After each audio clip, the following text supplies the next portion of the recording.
Hello and Fakhar Ragle to all of you. मैं हूँ फ़खर यूसुफ़ज़ई और आप देख रहे हैं डिबेट विद फ़खर। आज की डिबेट में बात करेंगे दो बड़ी इम्पोर्टेंट ख़बरें हैं, चाइना इंडिया के हवाले से और एक है रशिया यूएस के हवाले से एंड रशिया इंडिया और यूएस के हवाले से, क्योंकि क्वाड का मेंबर है इंडिया और उसके रशिया के साथ बड़े स्ट्रेटजिक किस्म के लेवल के ताल्लुकात हैं।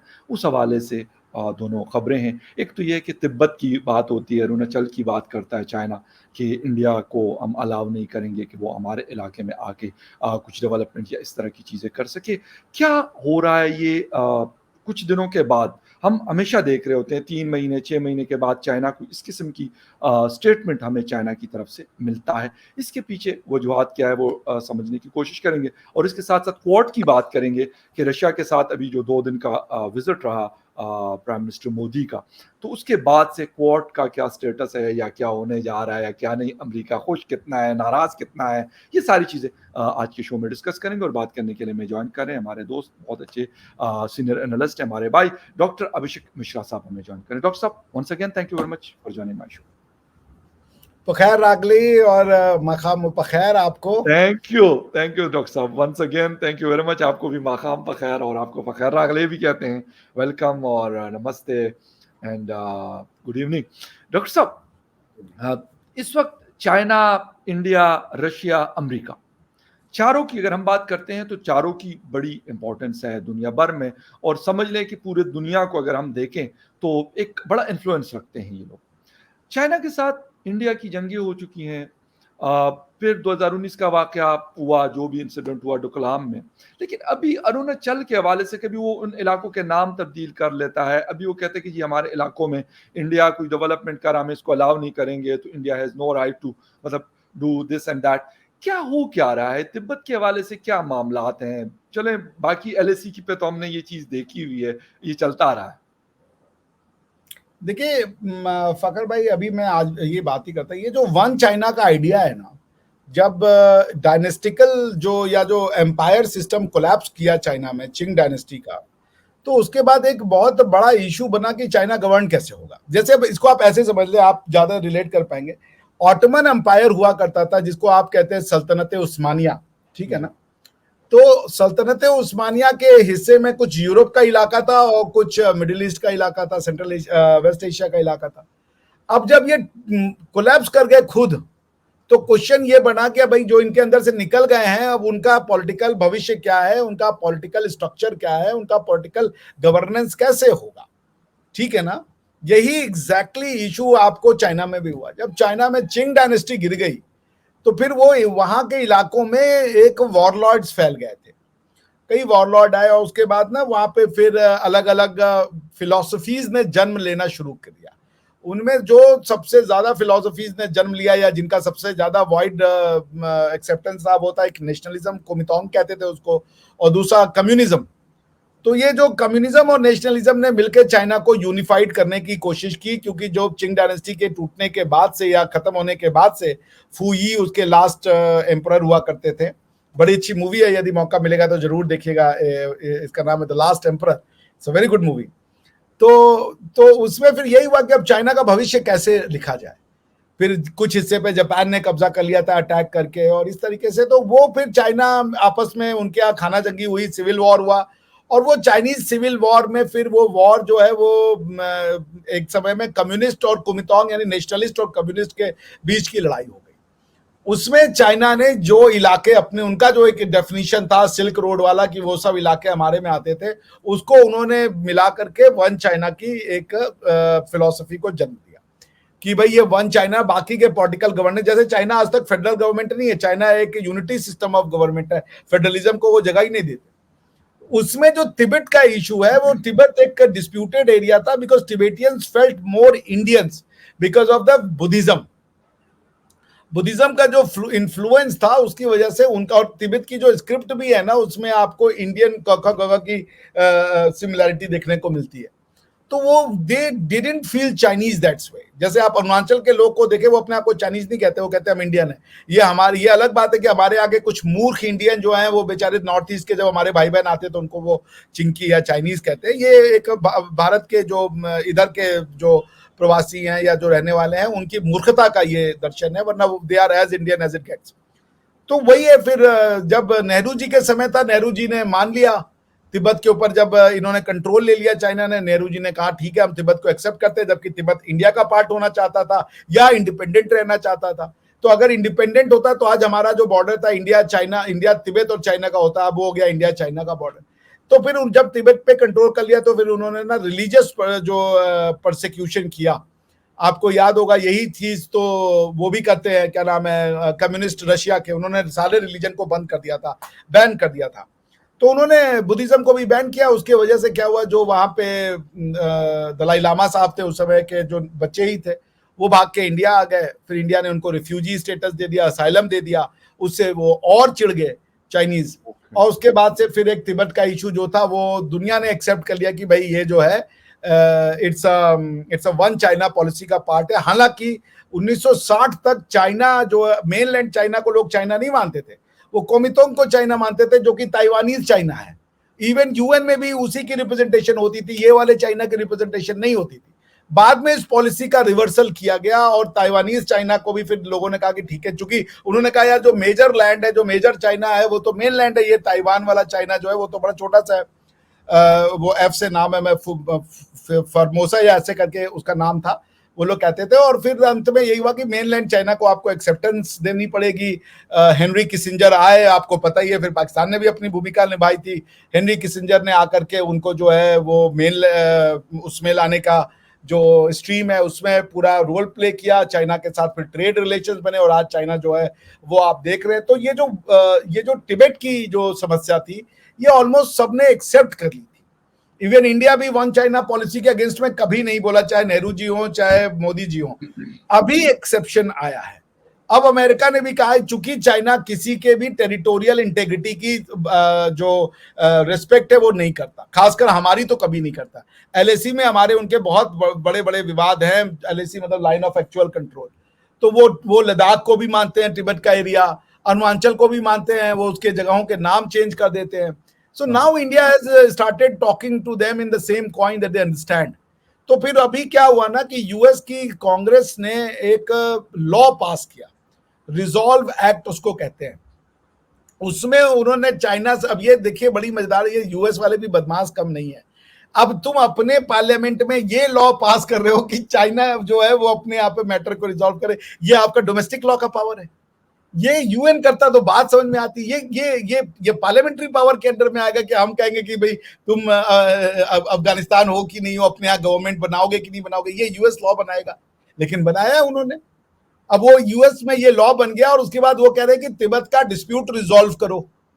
अब इंडिया ने क्या किया कि इंडिया अभी तक ना ऐसे चीजों को इंटरटेन नहीं करता था। इस बार इंडिया ने मोदी जी के उसमें चाइना को कहा कि सब पे बैक टाइम। उन्होंने सारे के सारे ये जो लोग, जो दो सेनेटर थे जिन्होंने इस लॉ को लिखा और जो इसके मेन प्रेजेंटर थे, वो भी आए थे अभी इंडिया में एज अ मतलब समझ लीजिए रिप्रेजेंटेटिव्स, जो उनसे मिलने गए थे दलाई लामा साहब से, धर्मशाला हिमाचल प्रदेश में। और यहाँ ही नहीं, इंडिया ने सिर्फ उनको धर्मशाला तक एक्सेस नहीं दिया, प्रधानमंत्री मोदी ने उन सेनेटर्स और रिप्रेजेंटेटिव्स यानी कांग्रेसमैन कह लें, कांग्रेसमैन के साथ फोटो खिंचवाई और उसको रिलीज कर दिया। ये चाइना के घाव पे समझ लीजिए मिर्च छिड़कने वाली बात थी। देयरफॉर ये जो अभी आप देख रहे हैं चाइना और तिब्बत का इशू, इंडिया भी अब ये कह रहा है कि हम वन चाइना पॉलिसी पे रिवर्सल करेंगे अगर आप हमारी बात नहीं समझोगे।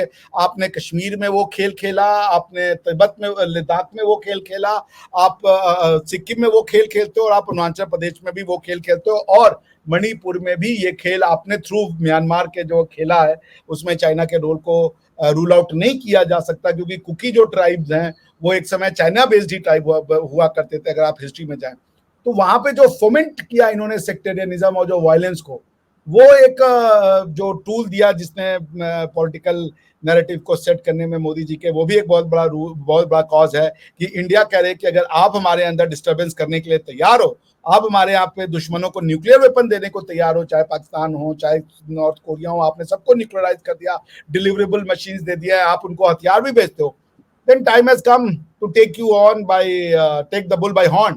वही वाला कॉन्सेप्ट है फखर भाई। This is in nutshell what the dispute is. Okay, ज़बरदस्त। और बिल्कुल ये मसला अब क्योंकि वक़्तन-फ़वक़्तन न्यूज़ का हिस्सा बनता है, तो इसलिए फिर हम इसके ऊपर बात करते हैं।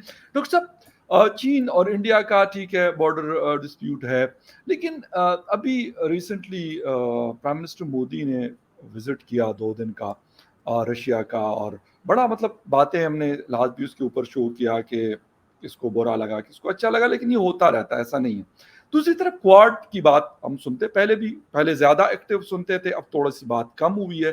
क्या लग रहा है आपको कि अब उसका जो फ्यूचर है कैसा है? क्योंकि अमेरिका, लाज़मी-सी बात है, मैं ये देख रहा हूँ कि ग़ालिबन इंडिया के ऊपर उनका कोई इन्फ्लुएंस नहीं चल रहा, लेकिन कोशिश तो वो करते रहते हैं। वो उनका जो भी तरीक़ाकार होता है कि किसी पाकिस्तान को एक तरह से ट्रीट करते हैं, इंडिया को किसी और तरह से, मिडल ईस्ट को किसी और तरह से। एक उस तरीके से, क्योंकि आप कर नहीं सकते। क्या नज़र क्या आ रहा है?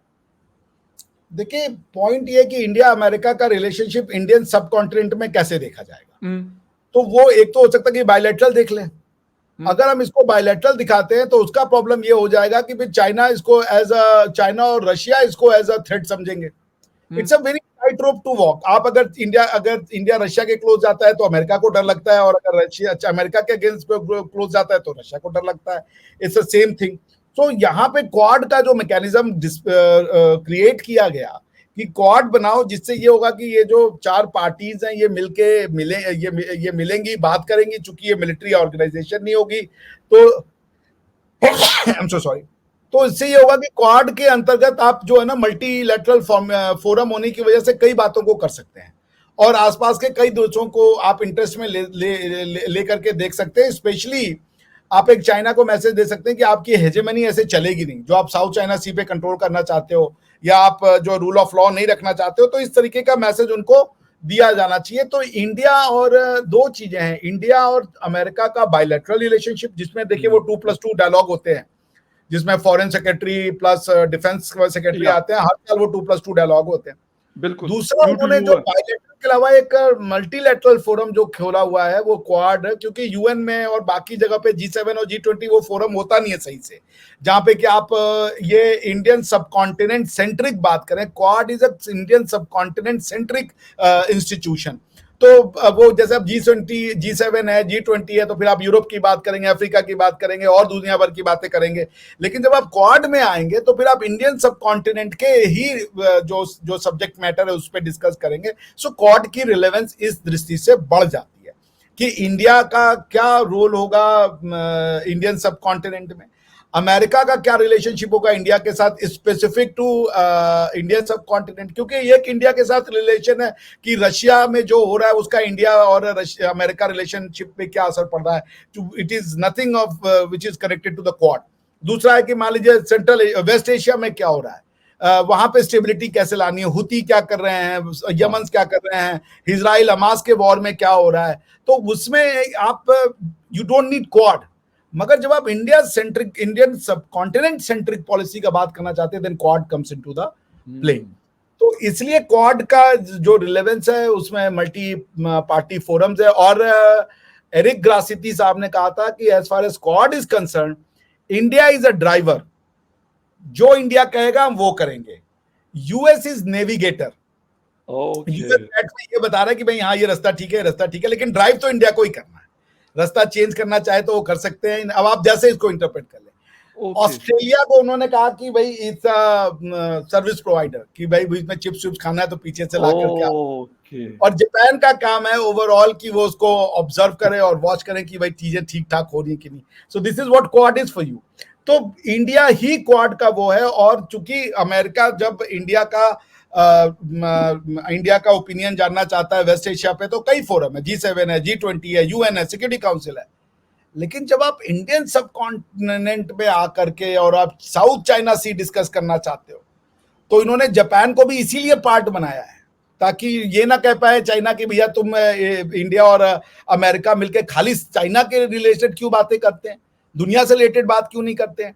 तो उन्होंने क्वाड का एक मैकेनिज्म दिया। और वही बात अजीत डोवाल साहब, जब रशिया वाला मैटर हुआ तो ऑफकोर्स यार देखिए, अब आप पाकिस्तानी हैं, ठीक है ना, और मैं हिंदुस्तानी हूँ। जी, बिल्कुल, अभी आपके और चाइना के बीच में कोई न्यूक्लियर वेपन से रिलेटेड कुछ सिग्नेचर टाइन हो तो हमारे यहाँ पे पसीने छूटेंगे, हम वरी बिल्कुल, होंगे ही होंगे, होता ठीक है है, ना। उसी होता है। तरीके से हम अगर अफगानिस्तान के साथ जाकर के कोई मिलिट्री बहुत, पैक्ट बहुत करेंगे होता तो है आप सर। में छूटेंगे, बहुत ठीक ज़्यादा, है? बहुत ज़्यादा, बहुत बिल्कुल। ज़्यादा आदमी परेशान हो जाता है। यू आर वही राइट, चीज़, बिल्कुल।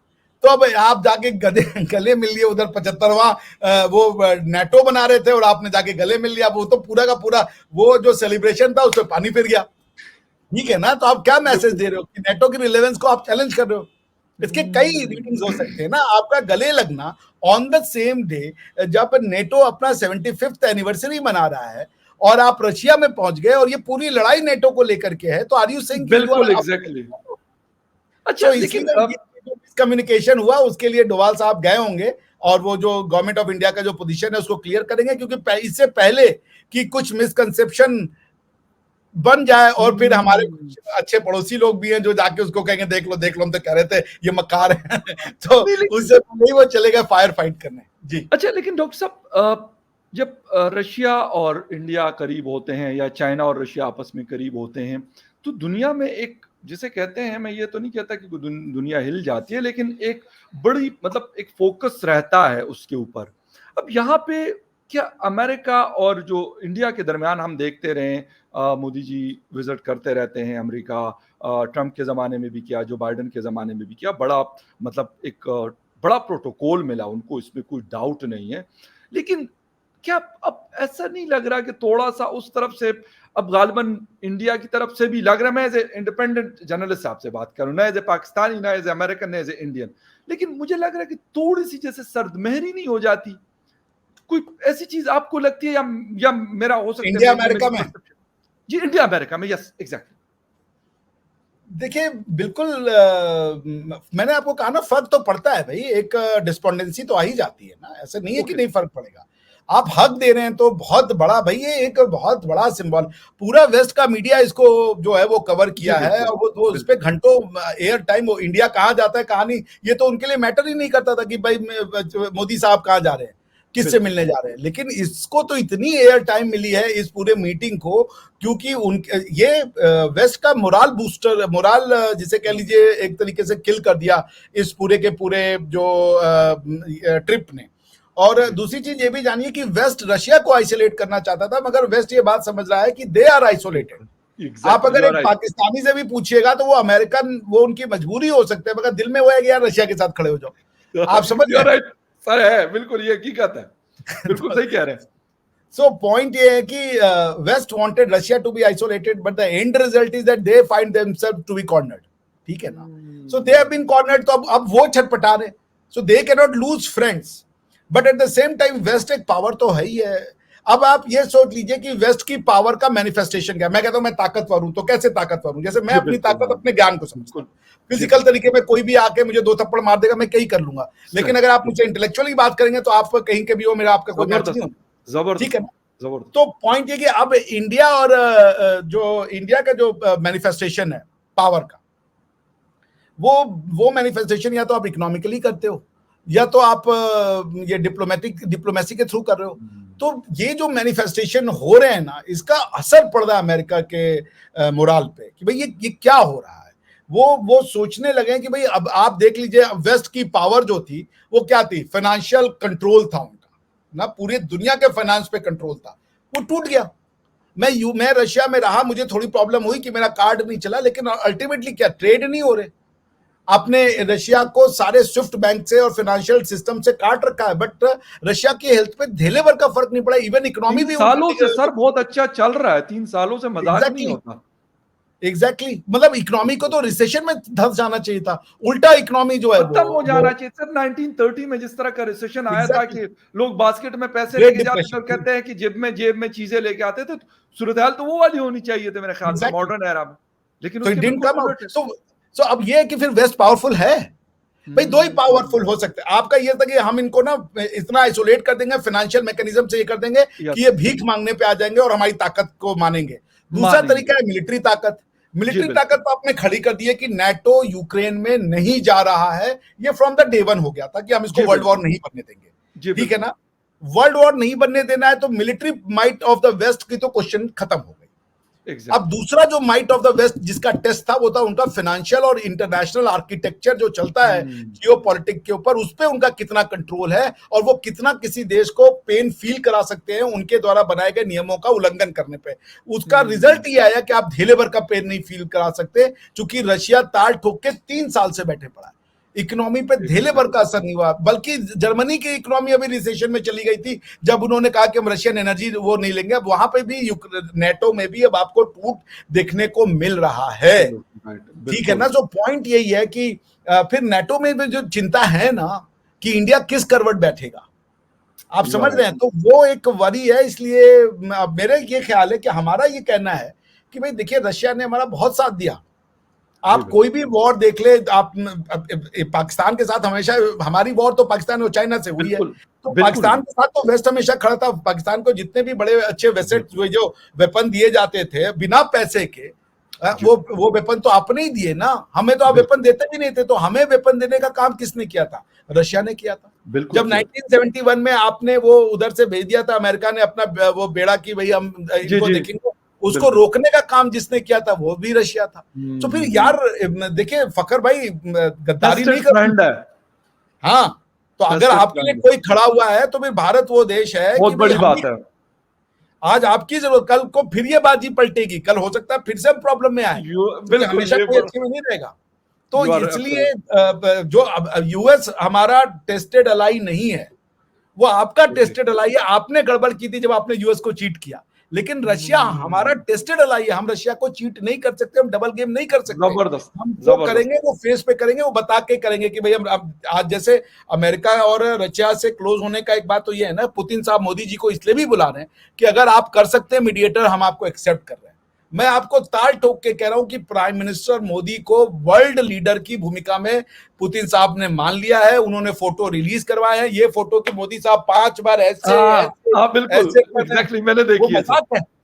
मतलब बिल्कुल। आप ये वेस्ट में बड़ा होता है, किसने हाथ ऊपर से पकड़ा, किसने हाथ नीचे से सर पकड़ा, बहुत चीज़ें देखी जाती हैं, बहुत चीजें हर देखिए, चीज़ बॉडी को देखा लैंग्वेज ये जाता वो। है। तो एग्ज़ैक्टली। उसमें अगर वो यूं यूं यूं यूं 4 बार कर रहे हैं और वो मुस्कुरा रहे हैं, मैसेज साफ है, मैसेज साफ है ना भाई। मैसेज तो क्लियर है, लाउड एंड क्लियर वाली बात लाउड है। एंड क्लियर है। तो अब ये वेस्ट को देखिए, हो सकता है कि जो जो न्यूज़पेपर में आ रहा है उसको छोड़ दीजिए।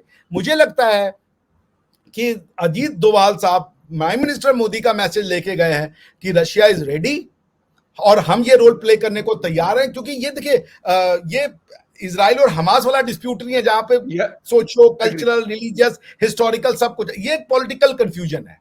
यू आर ठीक है राइट। ना, इसको रिजॉल्व करवाया जा सकता है। इसमें कोई अगर बैठ जाएगा तो ना तो यूक्रेन के लोग हमारे जानी दुश्मन हो जाएंगे, ना तो वहां के लोग। हुँ, बल्कि एक दोनों ही पढ़े लिखे लोग हैं, दोनों ही समझदार लोग हैं। मैं रशिया गया हूं भाई, ये वो कम्युनिटी है, जब अमेरिका स्पेस का नहीं जोड़ सकता था तो ये पहुंच गए थे स्पेस में।